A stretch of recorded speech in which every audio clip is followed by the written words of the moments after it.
Hi friends, இன்னைக்கு நம்ம வீடியோவில் என்ன பார்க்க போகிறோம் அப்படின்னா, பல நோய்களை விரட்டி அடிக்கும் மருத்துவ குணம் கொண்ட கொத்தமல்லி பற்றி தான் பார்க்க போகிறோம். தனியான அழைக்கப்படுற கொத்தமல்லி மூலிகை 5000 ஆண்டுகளுக்கு முன்புல இருந்தே பயன்படுத்தப்பட்டு வருது. கொத்தமல்லி இலைக உணவில் அலங்கரிக்கவும் வாசனைக்காக தான் பயன்படுத்தப்பட்டு வரும் அப்படின்னு சொல்லிட்டு பலரும் நினைக்கிறோம். ஆனால் கொத்தமல்லியோட மருத்துவ குணத்தை பற்றி தெரிஞ்சிருந்த நம் முன்னோர்கள் சமையலில் தவறாது கொத்தமல்லி இலைகளை சேர்த்துட்டு வந்திருக்காங்க. மருத்துவ குணங்களை கொண்ட கொத்தமல்லி இலைகளை நம்ம அன்றாட சமையலுக்கு பயன்படுத்தி வரோம்.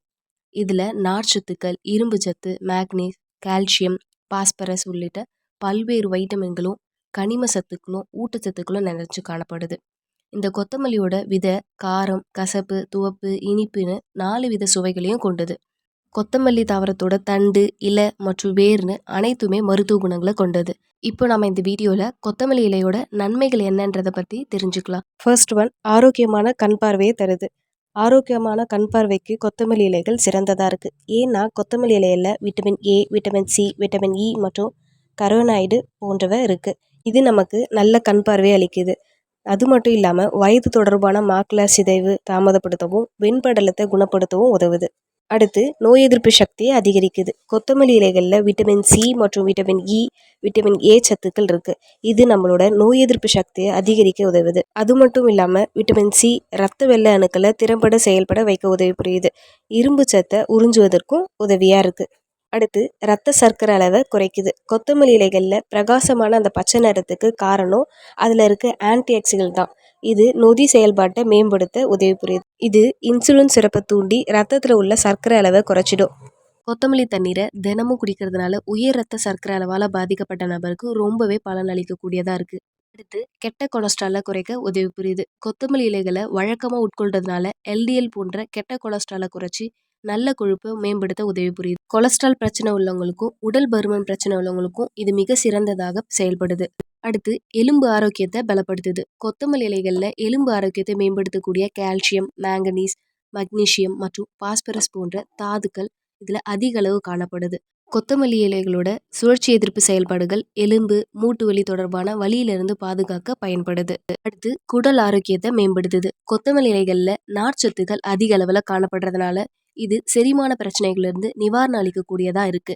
வயிற்று வலி, வயிற்றுப்போக்கு, குடல் பிடிப்பு, வாயு அல்லது குமட்டல் போன்ற பல்வேறு செரிமான பிரச்சனைகளுக்கு உதவி புரியுது. அடுத்து, சரும ஆரோக்கியத்தை மேம்படுத்துது.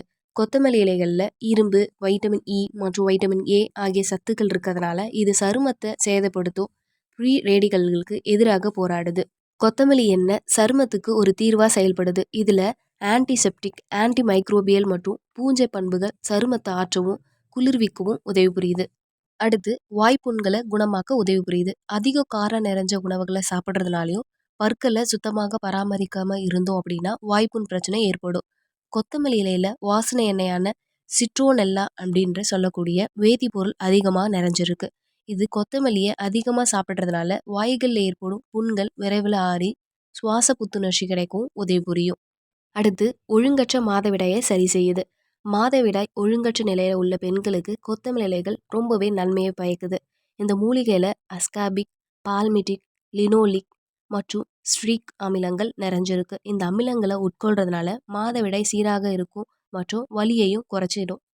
அடுத்து, அம்மை நோயை தீர்க்கக்கூடியது. கொத்தமல்லி இலைகளில் ஆன்டி ஆக்சிடென்ட், நுண்கிருமி எதிர்ப்பு தன்மை, கிருமி நாசினி தன்மை மற்றும் அமிலங்கள் போன்றவை நிறைஞ்சிருக்கிறதுனால இது உடலுக்கு ஏற்படும் தொற்று நோய்க்கான அனைத்து வகையான அம்மன் நோய்களுக்கும் எதிராக கொத்தமல்லி சிறப்பாக செயல்படுது. இது அம்மன் நோய் பாதித்தவங்க கொத்தமல்லியை அதிகம் சாப்பிட்டு வரப்ப விரைவில் குணமடையும். அடுத்து, கல்லீரல் வீக்கத்தை குணமாக்குது. சிலருக்கு கல்லீரலில் அதிக அளவு நச்சுக்கள் சேர்றதுனாலையும் அதீத அலர்ஜினாலையும் கல்லீரல் வீக்கம் ஏற்படும். இந்த பிரச்சனையை சரி செய்யறதுல கொத்தமல்லி சிறந்த இயற்கை மருந்தாக பயன்படுது. வாரத்துக்கு 2 அல்லது 3 முறை கொத்தமல்லி சாறை குடிச்சு வர்றதுனால அல்லது தினமும் உணவில் கொத்தமல்லியை சேர்த்து சாப்பிட்றதுனால கல்லீரல் இருக்கும் கிருமி மற்றும் நச்சுக்கள் நீங்கி கல்லீரல் வீக்கம் ஏதும் ஏற்படாமல் குணமாகும். அடுத்து, மாரடைப்பால் ஏற்படும் ஆபத்து பெருமளவு குறைக்குது.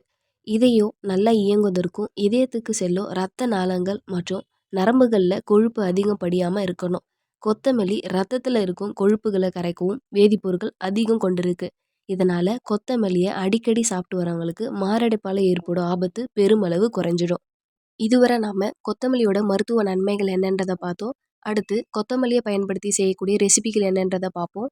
ஃபஸ்ட்டு கொத்தமல்லி சாதம் எப்படி செய்யலான்றதை பார்ப்போம். கொத்தமல்லி சாதம் செய்ய தேவையான பொருட்கள்: பச்சை மிளகாய் 2, பூண்டு பல் தோல் உரிச்சது 6, இஞ்சி ஒரு சின்ன துண்டு, சீரகம் 1/2 டீஸ்பூன், 1 டேபிள் ஸ்பூன் நல்லெண்ணெய், 1 ஸ்பூன் நெய், கடுகு 1 ஸ்பூன், உளுந்து 1 டேபிள் ஸ்பூன், கடலைப்பருப்பு 1 டேபிள் ஸ்பூன், முந்திரி பருப்பு 10, வேர்க்கடலை 1 டேபிள் ஸ்பூன், கருவேப்பிலை 1 கொத்து, சர்க்கரை 1/2 டீஸ்பூன், பெருங்காயம் 1/4 டீஸ்பூன், வெங்காயம் 1, உப்பு தேவையான அளவு.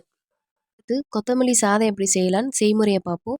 முதல்ல ஒரு மிக்சி ஜாரை எடுத்துக்கோங்க. அதில் ஒரு பெரிய கைப்பிடி அளவு கொத்தமல்லி தழைகளை லேசான காம்புகளோடு சேர்த்துக்கோங்க. இதோட பச்சை மிளகாய் 2, பூண்டு பல் உரிச்சது, இஞ்சி, சீரகம் இந்த பொருளெல்லாம் சேர்த்து விழுது போல் அரைச்சி எடுத்துக்கோங்க. தேவைப்பட்டால் 1 டேபிள் ஸ்பூன் அளவு தண்ணீரையும் சேர்த்து அரைச்சி எடுத்துக்கோங்க. அடுத்து இதுக்கு நடுவில் சாதத்தை குழையாமல் உதிரி உதிரியாக இருக்கிற மாதிரி ரெடி பண்ணி எடுத்து வச்சுக்கோங்க. அடுத்து இப்போ கொத்தமல்லி சாதத்தை தாளிக்கிறது எப்படி செய்யலான்றதை பார்ப்போம்.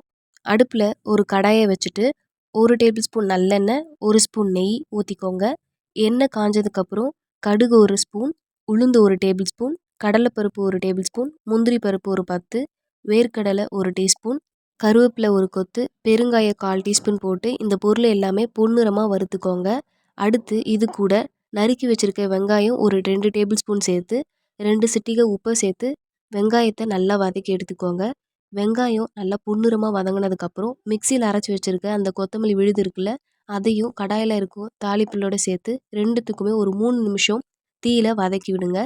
அரைச்ச கொத்தமல்லி விழுதை சேர்த்து கூடவே 1/2 டீஸ்பூன் சர்க்கரையும் சேர்த்து போட்டிங்க அப்படின்னா கொத்தமல்லியோட பச்சை நிறமும் பசுமையான வாசனையும் மாறாமல் இருக்கும். அடுத்து நம்ம கடாயில் ஊற்றிருக்க அந்த கொத்தமல்லி தழையோட விழுதோட தண்ணி சுண்டி தொக்கு பதத்துக்கு மாறும்.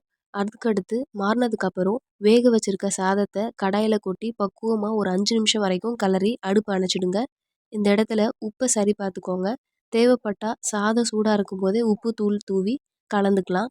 அதுக்கடுத்து ஒரு மூடி போட்டு மூடி ஒரு 10 நிமிஷம் கழித்து அதுக்கப்புறம் பரிமாறுங்க. பச்சை நிறத்தில் ஆரோக்கியம் தரும் கொத்தமல்லி சாதம் தயார். இதுக்கு தொட்டுக்குள்ள வத்தல் அப்படி இல்லைன்னா உருளைக்கிழங்கு வறுவல் ரொம்பவே அருமையாக இருக்கும்.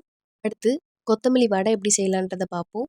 இந்த கொத்தமல்லி வடை செய்ய தேவையான பொருட்கள்: கொத்தமல்லி இலை 2 கொத்து நறுக்கியது, துருவிய தேங்காய் 1 ஸ்பூன், கடலை மாவு 1 கப்பு, அரிசி மாவு 1/4 கப்பு, மஞ்சத்தூள் 1/2 ஸ்பூன், மிளகாய்த்தூள் 1/2 ஸ்பூன், மல்லித்தூள் 1 ஸ்பூன், சீரகத்தூள் 1 ஸ்பூன், பெருங்காயத்தூள் 1/4 ஸ்பூன், உப்பு 1 ஸ்பூன், வெள்ளை எள்ளு 1/4 ஸ்பூன், பச்சை மிளகாய் 3 நறுக்கியது, இஞ்சி 1 துண்டு நறுக்கியது, பூண்டு நறுக்கியது, பொரிப்பதற்கான எண்ணெய் தேவையான அளவு. இந்த கொத்தமல்லி வடை எப்படி செய்யலான்னு செய்முறையை பார்ப்போம்.